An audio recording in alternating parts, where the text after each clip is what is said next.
அதிகாரம் 2. அசீரியரின் சேனை அழிந்து போயிற்று. அசீரியாவின் ராஜா தோற்று போனான். இந்த அழிவுகளை பார்த்து மகா நகரமாகிய நினிவே தன்னுடைய பாவங்களுக்கு மனம் திரும்ப வேண்டும். ஆனால் நினிவே நகரத்தாரோ கர்த்தருக்கு விரோதமாக தொடர்ந்து பாவம் செய்கிறார்கள். கர்த்தருக்கு நினிவேயோடு வழக்கு இருக்கிறது. தங்கள் பாவங்களுக்கு மனம் திரும்பாத நினிவே நகரத்தாருக்கு விரோதமாக கர்த்தருடைய வார்த்தை வெளிப்படுத்தப்பட்டிருக்கிறது. நினிவேயை அழிக்கப் போகிற சத்ரு அவர்களுக்கு அருகாமையில் வந்திருக்கிறான். சிதறடிக்கிறவன் நினிவே நகரத்தை பிடிப்பான்.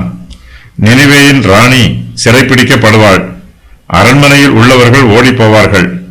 நினிவேக்கு விரோதமாக வருகிறவன் நினிவேயில் உள்ள பொக்கிஷங்களை கொள்ளையிடுவான். நினிவேயின் அழிவுக்கு காரணம், அவர்கள் கர்த்தருக்கு விரோதமாக பாவம் செய்தார்கள். கர்த்தர் நினிவேக்கு விரோதமாக எழும்பியிருக்கிறார். பாபிலோன் ராஜாவாகிய நேபுகாத் நேச்சார் தன்னுடைய ஆட்சியின் 1ஆம் வருஷத்தில் மேதிய தேசத்து ராஜாவாகிய அகாஸ்வேரோடு சேர்ந்து நினிவேக்கு விரோதமாக யுத்தம் பண்ண வந்தான். நினிவேயை ஜெயித்தான். நேபுகாத் நேச்சார் அசீரிய பேரரசுக்கும் ராஜாவானான்.